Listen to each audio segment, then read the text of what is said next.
Okay, so welcome back to Media Tricks Exposed. In this episode, we're diving into one of journalism's slippiest tool, the anonymous source.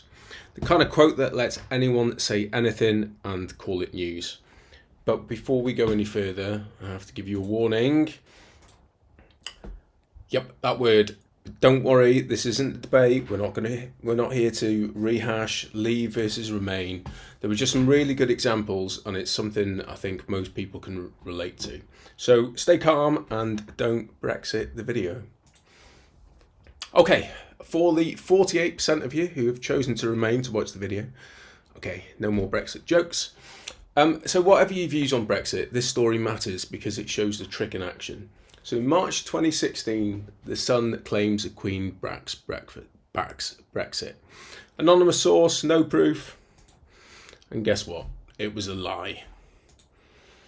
So the royal household made an official complaint to the Independent Press Standards Organisation. The press regulator rules false, significantly misleading, and The Sun had to publish a correction.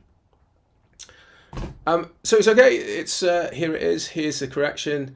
And yeah, you probably missed it because it's actually there. So it was actually 8% the size of the original headline. And let me just bring this in to show you exactly. So the size of the lettering of the original headline is readable up to about 100 feet. That means that a substantial proportion of the UK will have read the headline just from having passed within 100 feet of the hard copy of the paper. So most of the people would have read that Queen's backs Brexit.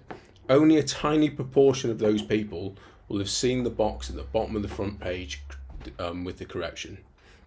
Anyway, so they, the Sun obviously learned and moved on, right? No, they did it again. So same paper, same story, but this time they just dressed it up differently. So what Queen asked dinner guests, give me 3 good reasons to stay in Europe. See the trick? They're still pushing the same message. The Queen opposes the EU, but now it's just a question she allegedly asked. Anonymous dinner guests, no names, no proofs. You can't fact check a conversation that maybe never even happened.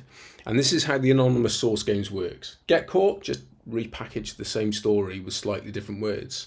The Queen can't respond, the guests don't exist, and the message spreads, true or false, and it just spreads anyway. And look at the timing of this. So that second front page, it hit the newsstands the night before the referendum. Millions heading to the polls, and the Sun is pushing the idea that even the Queen wants out. Anonymous sources, no accountability, and perfect timing for maximum influence. And here's what makes this even more interesting. What they did here, it wasn't just one trick. They actually blended 2 tricks. The first is the anonymous source, so unverifiable, unaccountable, and impossible to challenge. But the second, and I'm going to tell you what the second is, that's a whole different manipulation. We're going to expose that in the next episode. Trust me, once you see how this works, you'll start spotting it everywhere. And here's why this trick is genius. When papers say senior government source, that could mean any of 500,000 civil servants. It could be someone with an agenda. It could be anyone who claims insider knowledge, or literally no one at all. So what happens when this trick gets challenged? So some politicians, they rage against it. We've got Conservative MP John Mercer, who said, put your name to it and say it or shut the F up. Others just dismiss it with a shrug. So Labour's Ed Balls once replied to an anonymous source story with, I've no idea where that's come from. It's not our policy, it's just not true. And here's the catch. If the quote helps you, you publish it. If it hurts you, you just dismiss it as uncheckable. Either way, the truth doesn't stand a chance. Now, not all anonymous sources are wrong. In fact, sometimes they're the only way critical truths ever reach the public.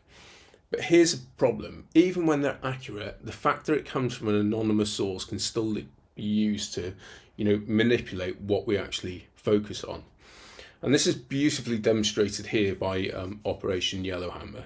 So in 2019, the Times broke a story about a leaked document, Operation Yellowhammer.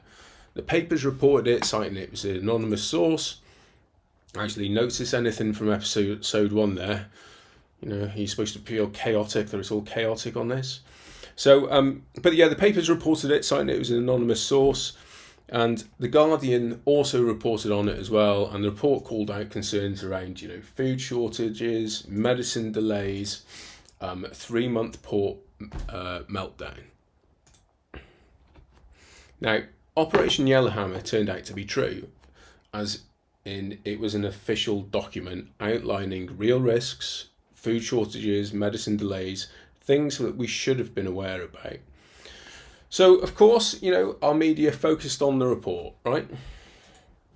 No, they didn't.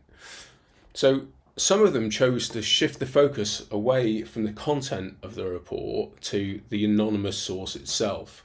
You know, and you can see plenty here. So we've got, you know, Boris Johnson accusing ex-ministers over Brexit chaos leaks.